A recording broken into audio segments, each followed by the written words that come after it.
Bismillahirrahmanirrahim. Assalamualaikum warahmatullahi wabarakatuh.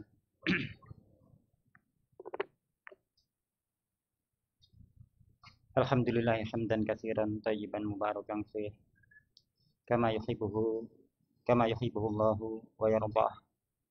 Wa asyhadu an la ilaha illallah wahdahu la syarikalah wa asyhadu anna Muhammadan 'abduhu wa rasuluh. Allahumma shalli wa sallim ala nabiyyina Muhammadin wa ala alihi wa ashabihi wa man tabi'ahum bi ihsanin ila yaumiddin, amma ba'd. Qala Allah subhanahu wa ta'ala, al-yawma akmaltu lakum dinakum wa atmamtu 'alaikum ni'mati wa raditu lakumul Islam dina. Jamaah rahimani wa rahimakumullah. Alhamdulillah, suatu ucapan kesyukuran yang hendaknya senantiasa kita panjatkan karena begitu besarnya nikmat Allah Subhanahu wa taala yang seyogyanya kita selalu mengingat karena besarnya nikmat yang dianugerahkan kepada kita. Fa in ta'uddu ni'matallah aw la tuhsuha. Apabila kalian ingin menghitung-hitung nikmat Allah Subhanahu wa taala, kalian gak akan mampu menghitungnya. Sehingga sesuatu yang gak ternilai besarnya ini, maka tidak bisa tidak wajib atas kita harus mensyukurinya. Alhamdulillah, malam hari ini kita bisa bermajelis lagi di dalam masjid Baitullah, ya, min buyutillah, rumah-rumah Allah di antara rumah-rumah Allah, yang barang siapa dia bermajelis padanya, para malaikat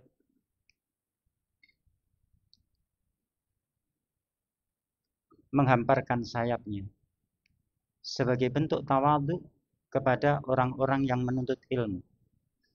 Sehingga tatkala Allah mudahkan kita menuntut ilmu, benar-benar kita wajib bersyukur padanya. Di saat betapa banyak manusia ingin dihormati, menempuh berbagai cara agar ia dihormati, agar ia disegani, dan lain sebagainya. Di saat orang-orang yang menuntut ilmu, malaikat pun segan padanya. Masya Allah, itu malaikat segan. Berarti ini suatu derajat yang sangat tinggi. Sehingga saya ingatkan, apapun keberadaannya dan siapapun yang mengajarinya, selama diajarkan padanya Al-Quran dan As-Sunnah sahihah, hendaklah kita bersemangat dan mohon pada Allah agar diberi keistiqomahan. Karena betapa banyak orang ingin mempertahankan kedudukannya walaupun telah habis masa jabatannya, di saat belum tentu dia terhormat pada hakikatnya. Akan tapi ketika Allah muliakan kita, bahkan malaikat pun segan, ya, hormat, ya. Hendaklah kita betul-betul mempertahankan untuk berada pada kedudukan tersebut.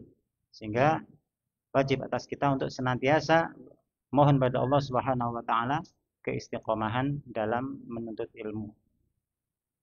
Talabul ilmi fardhatun ala kulli muslimin wa muslimah. Wa fi riwayah talabul ilmi fardhatun ala kulli muslim. Menuntut ilmu itu wajib atas setiap muslim.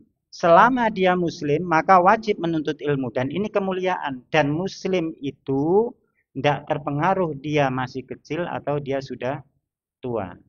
Maka dikatakan pada sebagian riwayat kalam Imam Ahmad, menuntut ilmu itu dari semenjak ayunan hingga masuk ke liang lahat.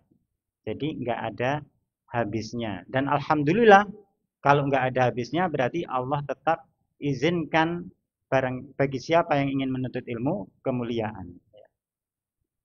Mudah-mudahan Allah anugerahkan kepada kita keistiqomahan hingga akhir hayat kita. Amin. Alhamdulillahirrahmanirrahim. Jamaah rahimani wa rahimakumullah.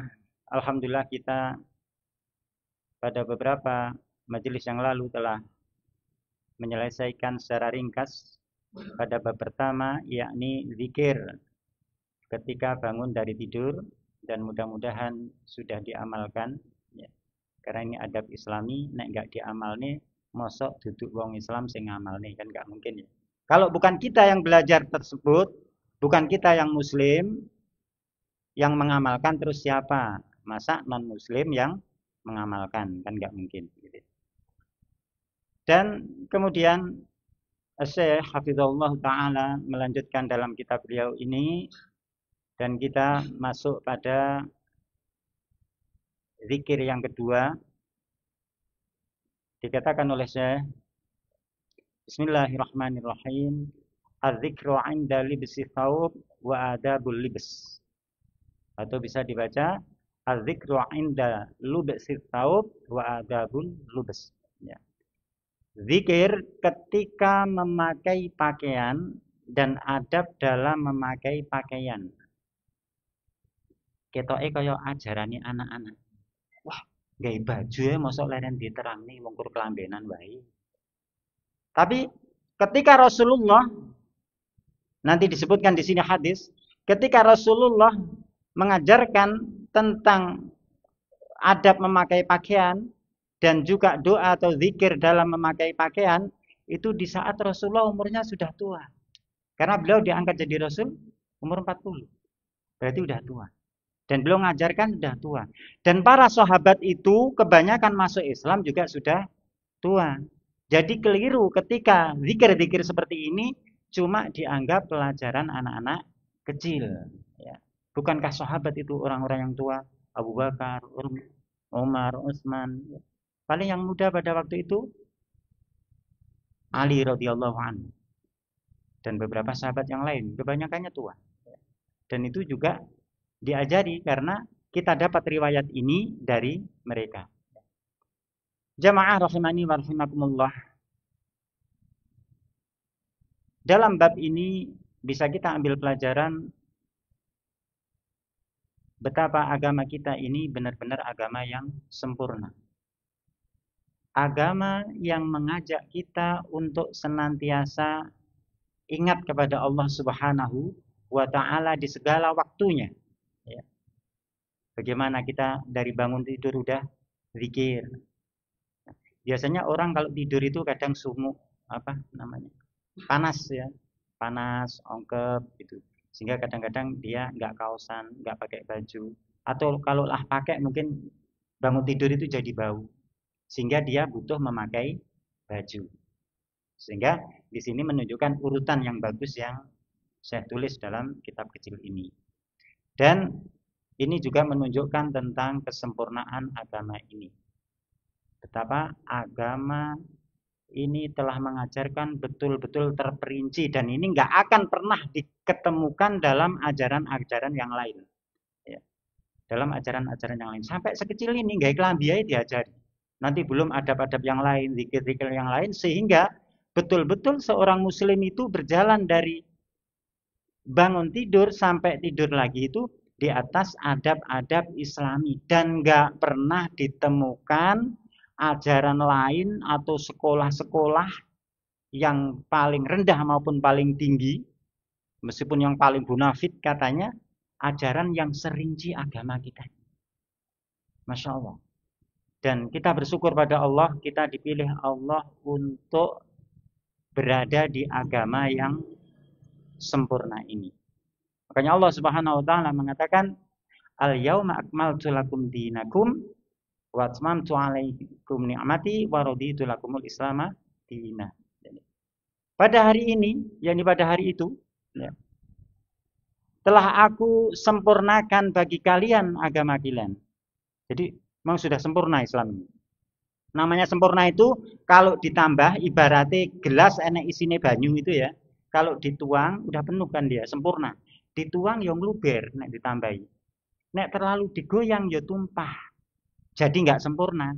Ditambahi nggak sempurna, dikurangi nggak sempurna. Maka Islam ini kalau ingin kita tetap berada di dalam kesempurnaannya, jangan nambahi, jangan ngurangi. Ikuti alurnya sebagaimana adanya. Dan selanjutnya Allah Subhanahu wa Ta'ala melanjutkan, Wa atmamtu alaikum ni'mati, dan telah aku sempurnakan bagi kalian nikmatku. Wa raditu lakumul Islam madina, dan aku telah ridho Islam itu menjadi agama, yakni atas kalian. Allah benar-benar ridho Islam itu menjadi agama kita. Ya. Makanya dikatakan di sana, inna dina indallahil Islam. Sesungguhnya agama yang diridhoi Allah atau yang teranggap di sisi Allah itu tidak lain kecuali hanya agama Islam. Nah, maka kita bersyukur bisa mempelajari detail perincian agama kita sedikit demi sedikit. Ini diantara fawaid dari judul bab yang kita baca. Zikir ketika memakai pakaian dan adab dalam memakai pakaian. Kemudian Syekh Hafizullah Ta'ala di sini menyebutkan beberapa riwayat hadis yang berkaitan dengan masalah pakaian. Kita baca pada hadis yang beliau tuliskan. An Aisyah radhiyallahu anha qalat. Dari Aisyah radhiyallahu anha qalat, beliau berkata. Hadis ini diriwayatkan dari Aisyah. Sebagian kita insyaallah sudah kenal Aisyah Ummul Mukminin. Beliau adalah ibunda kita. Ibunda mulia kita. Kaum mukminin seluruh alam, ya. Bukan kur ibu awake dhewe yang melahirkan kita dan saudara kita yang mungkin 2 atau maksimalnya 10. Tapi ini ibunda kaum mukminin, ya. Dan beliau ini termasuk salah satu istri Nabi yang kategori paling dicintai. Ini Aisyah radhiyallahu anha, dan juga dikenal istri Nabi yang paling berilmu, terkhusus berkaitan dengan ilmu-ilmu dalam rumah tangga Nabi. Makanya nanti kita banyak menemukan kalau mempelajari agama kita, beberapa riwayat sing detail berkaitan dengan rumah tangga itu diriwayatkan oleh ibunda kita ini, Aisyah radhiyallahu anha. Bahkan sampai carane adus, nek mari kumpul suami dan istri, detail sekali. Bahkan kalau orang-orang nggak paham kok sedetail itu, ya memang agama kita detail, ya. Tapi nggak jorok. Nah ini hadis ini diriwayatkan oleh Ummul Mukminin Aisyah radhiyallahu anha. Beliau berkata, kana Nabi sallallahu alaihi wasallam yu'jibuhu tayammun. Adalah dahulu Nabi sallallahu alaihi wasallam suka melakukan sesuatu yang kanan. Dari yang kanan dulu. Maksudnya at-tayammun memulai dari yang serba kanan. Jadi opo-opo itu didahului dari yang kanan. Ini yang disukai Nabi. Selama perkara itu memang ada kaitannya kiri dan kanan. Nek ra enek ya enggak, umpamanya wajah ya sudah. Wajah. Makanya pada perkara-perkara hendaklah seseorang ikut menyukai memulai dari yang kanan. Kemudian apa yang Nabi sukai dari yang kanan diantaranya dijelaskan di sini fi tana'ulihi, dalam tana'ul, ya, ni'al, na'lun, sandal, ya. Nabi itu suka memulai dari yang kanan bahkan dalam masalah memakai sendal. Jadi memakai sendal kanan dulu, nek nyopot baru kiri dulu. Itu yang disukai Nabi. Wa tarajjulihi, dan dalam apa itu? Jungkasannya.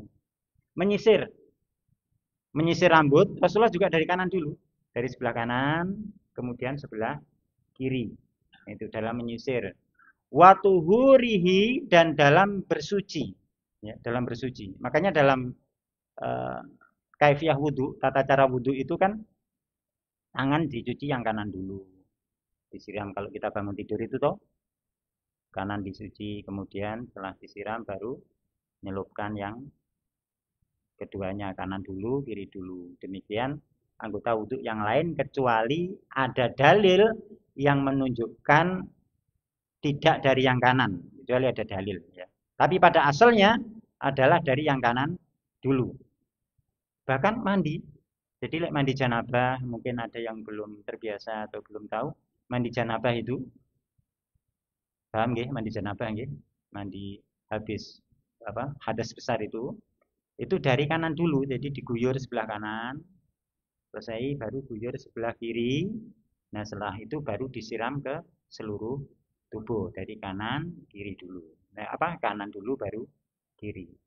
Dan juga Aisyah melanjutkan wa fi sya'ni kulli, dan pada semua urusan.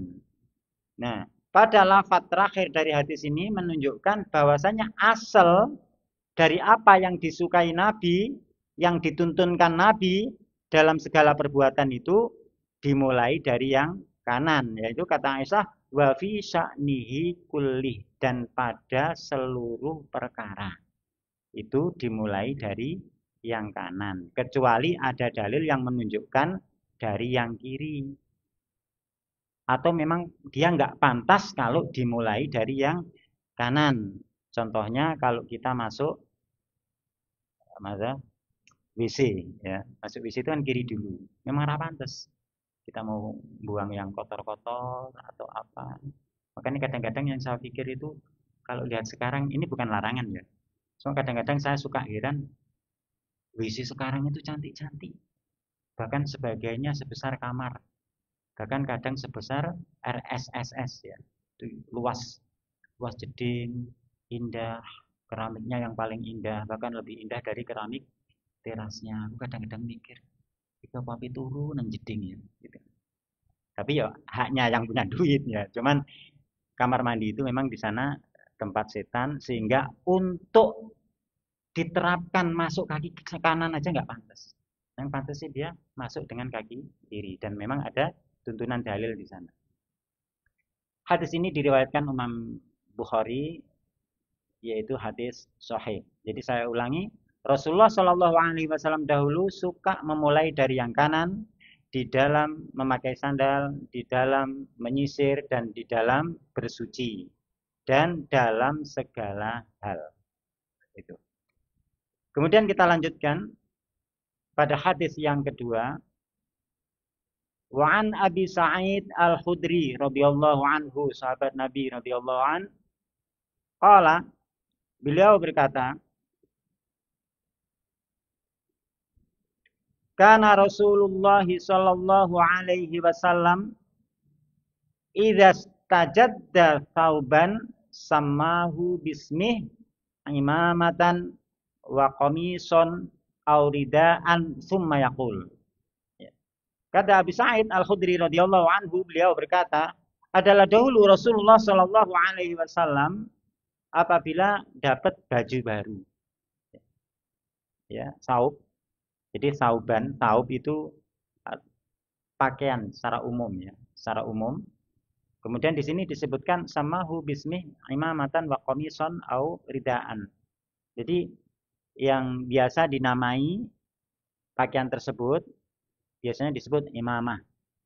Imamah itu pakaian untuk penutup kepala ya, yang kalau orang kita mengatakan surban gitu, surban. Nah, surban atau pakaian ini juga disebut imamah.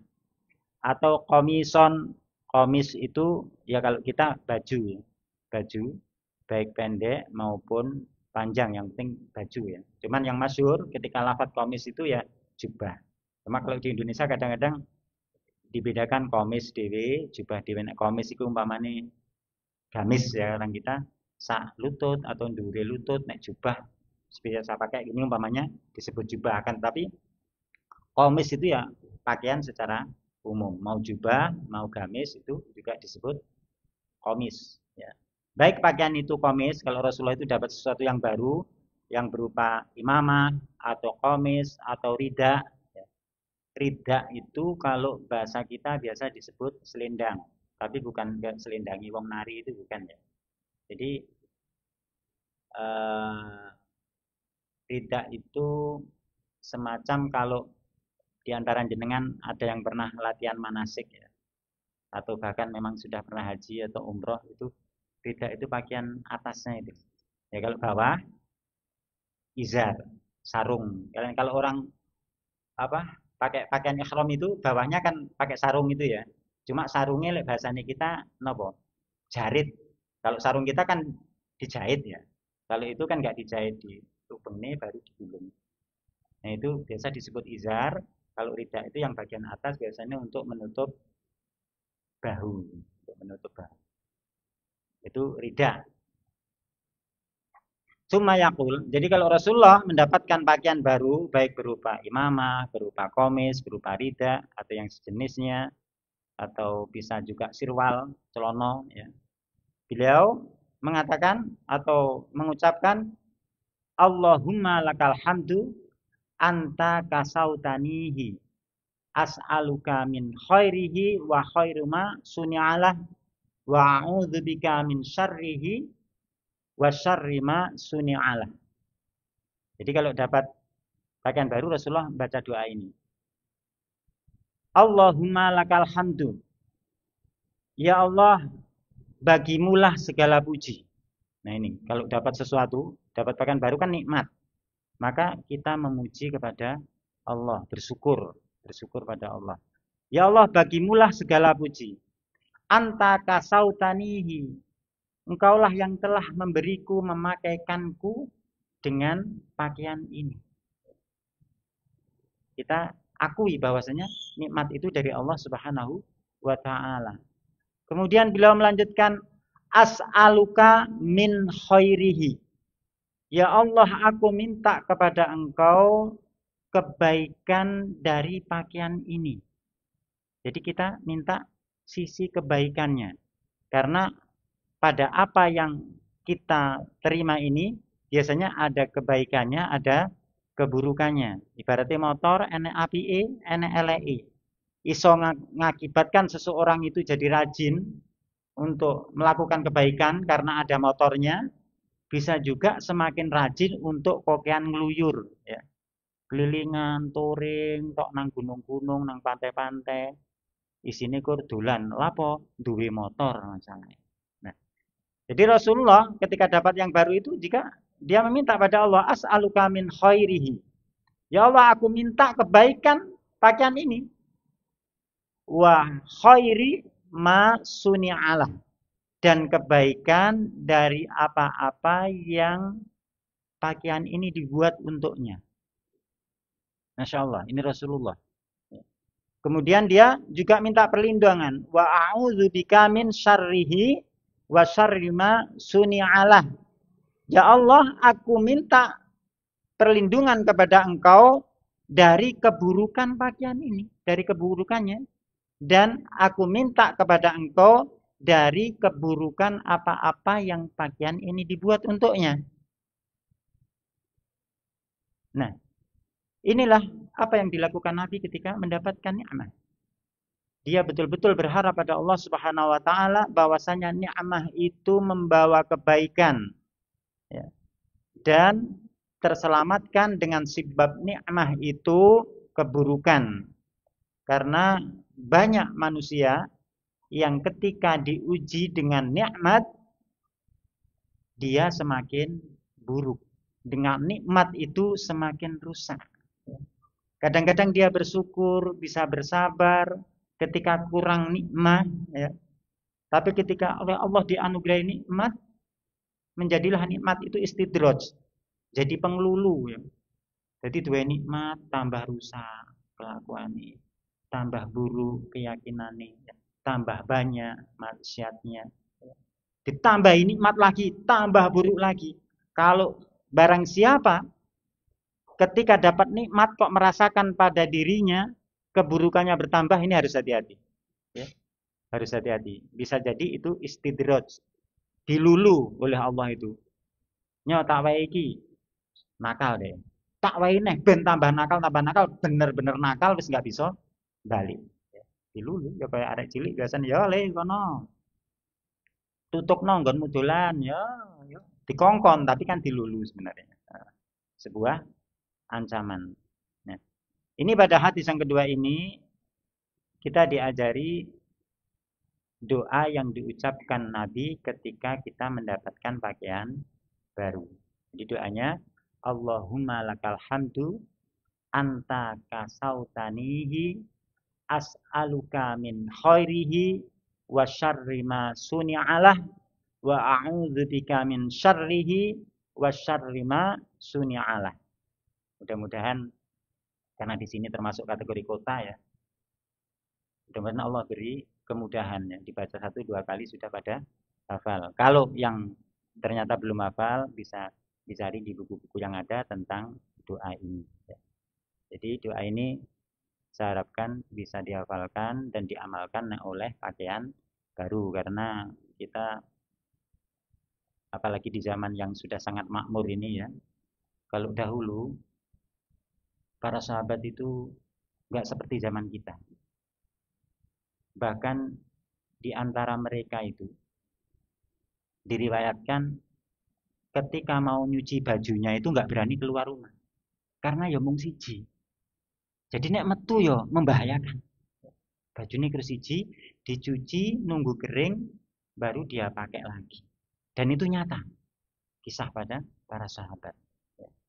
Dan bahkan sebagian sahabat itu saking sedikitnya kain yang bisa dia pakai itu kalau sholat kalau dipakai sujud itu ngangkat karena pendeknya kain.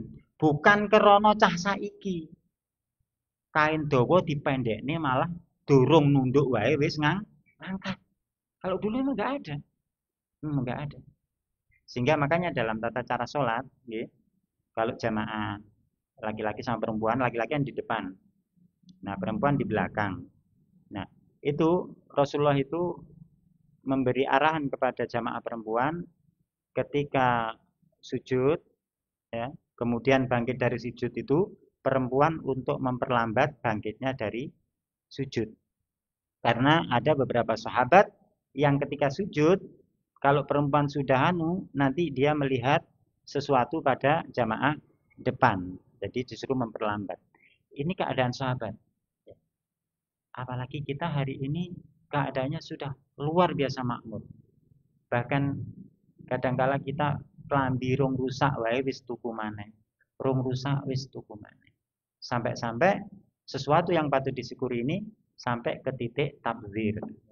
Sampai mubadir. Oke, lemari ini apalagi yang sebagian juga bukan semua, sebagian perempuan itu biasanya kan suka koleksi baju.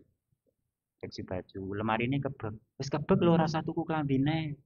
Ya tuku to Pak. Lah kebek iku ya tukokno sak lemarine. Nah, biasanya gitu kalau perempuan. Jadi ini tetap tuku.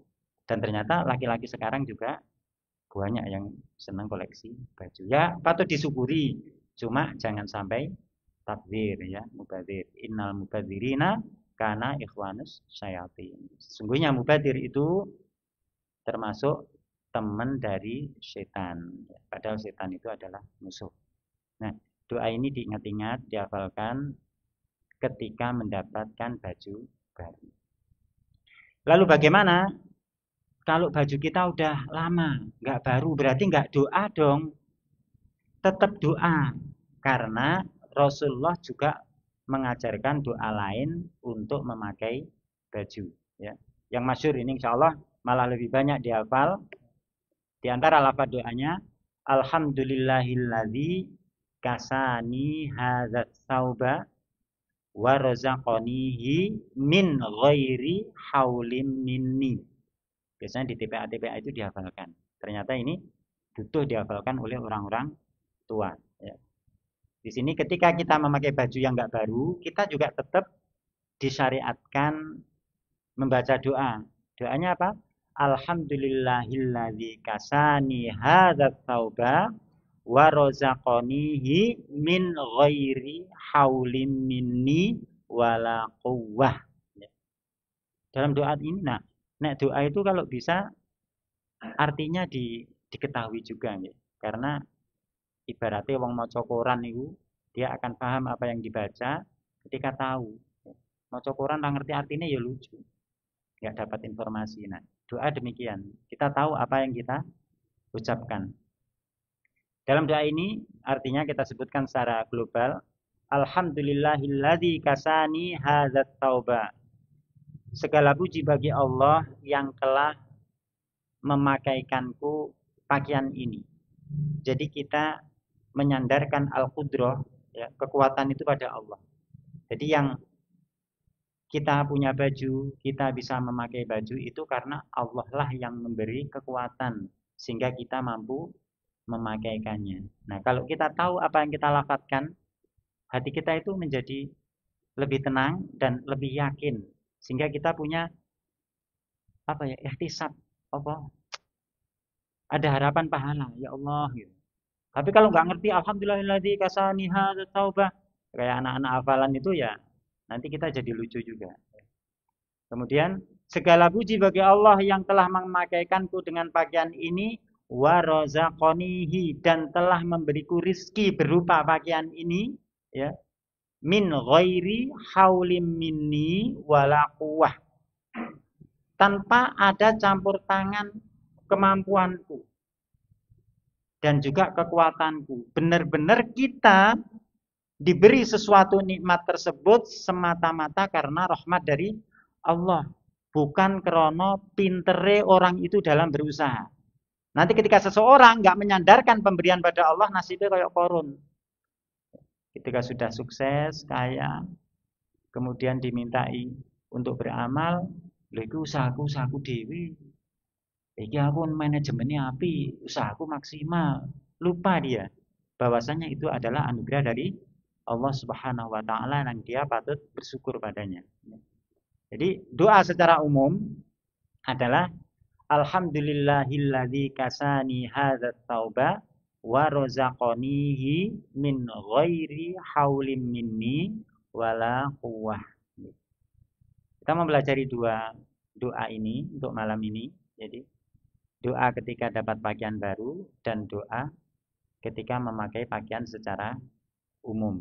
Dan pada sebagian pensyarah hadis menyebutkan tata caranya itu kelambine digawe se, ya.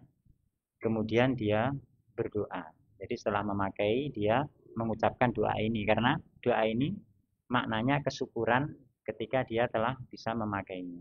Ya. Kemudian tersisa satu hadis untuk kita selesaikan. Wa an Abi Hurairah radhiyallahu an, dan dari Abi Hurairah radhiyallahu an. Abu Hurairah ini salah satu sahabat perawi hadis yang paling masyhur. Insyaallah kebanyakan kita sering krungu dari Abu Hurairah radhiyallahu anhu, dia berkata, biasanya gitu ya. Beliau itu orang yang miskin. Bahkan karena miskinnya, beliau ketika mulazamah nuntut ilmu, dia belajarnya kepada Rasulullah langsung. Beliau tinggal di Sufah, ya, di ruangan di belakang masjid. Nah, dia itu kadang-kadang disangka gila. Nanti bisa dibaca sejarahnya. Ya. Disangka gila karena apa? Enak-enak berbuat, enak-enak ibaratnya jagongan, tiba-tiba dia pingsan. Tiba-tiba sadar. Gitu. Jadi iki omongan gitu. Omong gendeng mau piye lah kalau kita gitu ya. Kadang dia disangka sampai seperti itu. Kenapa? Karena begitu prihatinnya dia fokus dalam menuntut ilmu dari Rasulullah sebagai bakal hidup dia, sehingga dia sangat kekurangan, bahkan sangat jarang perutnya terisi dengan makanan, sehingga sampai pingsan. Itu pun beliau sangat rajin mendampingi Rasulullah selama 4 tahun berturut-turut. Ya. Dan beliau termasuk orang yang didoakan Rasulullah sehingga apa yang dia dengar dari Rasulullah dihafal. Makanya kalau kita baca buku-buku agama, nanti kita akan ketahui setiap baca hadis itu kebanyakannya mesti yang meriwayatkan Abu Hurairah radhiyallahu anhu. Nah, pada hadis yang ketiga ini, hadis kita diriwayatkan oleh Abu Hurairah radhiyallahu anhu. Qala, beliau berkata, qala Rasulullah sallallahu alaihi wasallam, idza labistum wa idza tawadda'tum fabda'u bimayaminikum. Ya. Fabda'u bimayaminikum. Kalau hadis pertama tadi tentang memulai dari yang kanan itu pengkhobaran. Jadi Aisyah mengkhobarkan Rasulullah itu senengane gawe sing kanan se. Tapi di hadis Abu Hurairah ini di sana ada perintah. Kata Rasulullah Shallallahu Alaihi Wasallam, "Idza labistum, apabila engkau memakai pakaian, wa idza tawadda'tum, dan apabila engkau berwudu, fabda'u bimayaminikum, maka mulailah dari yang sebelah kanan." Nah, ini perintah. Sehingga bukan sekedar khobar yang pertama. Jangan sampai salah kita, oh kan khobar senengane Rasulullah wae, awake dhewe enggak harus ya. Tapi ternyata di sini Rasulullah perintahkan fabda'u, mulailah bimayaminikum, dari bagian kanan kalian. Nah, ini berupa perintah. Nah, juga berkaitan dengan pakaian. Pakaian itu disebutkan di dalam Al-Quran. Di sini saya catatkan dalam surat Al-A'raf ayat 26. Dikatakan di sana oleh Allah Subhanahu wa taala, "Ya bani Adam, qad anzalna 'alaikum libasa yuwari sawatikum warisa." Kata Allah Subhanahu wa taala dalam awal ayat ini disebutkan, wahai anak Adam, berarti menungso, kita semua ini yang disuruh oleh Allah ya. Wahai anak Adam atau anak keturunan Adam, sungguh kami telah menurunkan atas kalian atau telah memberikan kepada kalian libas, pakaian. Untuk apa pakaian tersebut? Yuwari sawatikum warisa. Untuk menutup ya, aurat-aurat kalian, sesuatu yang buruk. Jadi aurat itu kan buruk nek ditampil nih, harus ditutup. Jadi Allah beri kita pakaian ini tujuannya apa? Untuk menutup aurat. Jangan sampai aurate sik dibuka ngakune wis gawe pakaian. Sebagaimana apa yang terjadi hari ini. Makanya Rasulullah katakan di beberapa hadis, mereka berpakaian tetapi telanjang ya. Jadi gawe pakaian ning aurate enggak ditutup. Ini banyak menimpa laki-laki dan perempuan, akan tapi terbanyak menimpa para perempuan. Padahal perintah Allah, Allah itu ngasih kita pakaian yuwari sawatikum, untuk menutup aurat-aurat kalian, warisa, dan untuk memperindah kalian sebagai perhiasan pakaian ini ya. Rias. Asalnya dari rias-riasan memperindah. Warisa. Nah, riasan itu mungkin awalnya dari bahasa Arab ya, memperindah, mempercantik sesuatu yang indah. Jadi, ketika kita berpakaian untuk menutup aurat dan untuk sebagai hiasan. Wong lek enggak gawe klambi, enggak gawe apa mlaku-mlaku yo elek. Dan semua mensepakati elek. Orang-orang yang hilang akalnya itu kadang-kadang jalan tanpa menutup aurat, apa ya? Orang-orang apa istilahnya? Bahasa sekarang ODGJ. Bukan orang dengan apa, ada istilah lain ODGJ itu apa kemarin tuh? Orang dengan gaji Jogja, jadi UMR rendah. Diguyu cah Jakarta lek teko wong Jogja teko nang Jakarta langsung wah datang ODGJ. Apa? Orang dengan gaji Jogja. Enggak, tapi yang kita maksud orang apa gangguan jiwa itu kan enggak pakaian, elek kan? Elek. Ya. Makanya kita harus mengikuti ini. Jadi berpakaian untuk menutup aurat dan untuk menghiasi diri. Makanya kita berpakaian itu enggak boleh asal-asalan. Terlebih kalau kita ke masjid. Maka dalam ayat lain dalam Al-A'raf juga disebutkan, ya bani Adam khudzu zinatakum 'inda kulli masjid. Wahai bani Adam, ambillah perhiasan kalian, ya, pakaian yang indah-indah setiap kalian menuju masjid. Ojo kuwalik ya. Kadang nang tempat kerja itu meluwi pis diapii, pas nang masjid sak-sae. Wis alah sak-sae. Padahal kita sedang menghadap Allah dan Allah perintahkan khudzu zinatakum 'inda kulli masjid. Ya. Ambillah, pakailah pakaian indah kalian, ya, zinah kalian setiap menuju masjid. Jamaah rahimani wa rahimakumullah.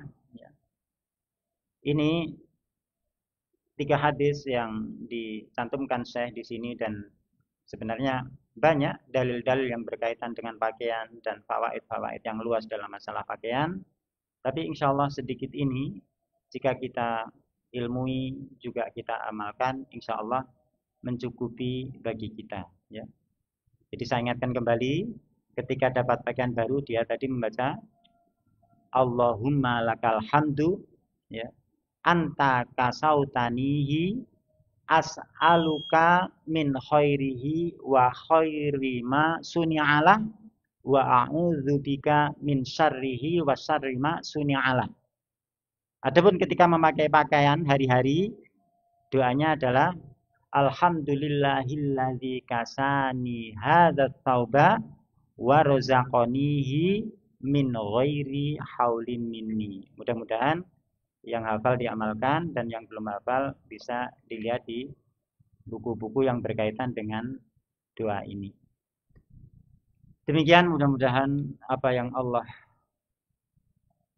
anugerahkan kepada kita berupa ilmu ini bermanfaat bagi kita dan diberkahi. Sebelum ditutup saya sampaikan di antara bentuk sesuatu itu berberkah dan kita mendapatkan berkah itu sebagaimana definisi dari barokah, yaitu barokah itu subutul khair al-ilahi fisyai.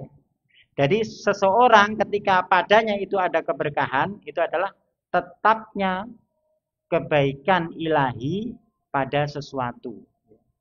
Jadi apa yang ada pada dia dari kebaikan-kebaikan yang Allah anugerahkan dan itu menetap pada sesuatu itu berkah. Ibarat ilmu ini berkah nek menetap padanya. Tapi ketika ilmu dipelajari kemudian setelah ngaji hilang begitu saja tidak diamalkan, itu maknanya ilmunya tidak berberkah. Insyaallah demikian. Nasallallahu at-taufiq bima yuhibbu wa yardah. Naktafi bihadza walhamdulillahirabbil alamin. Subhanakallahumma wa bihamdika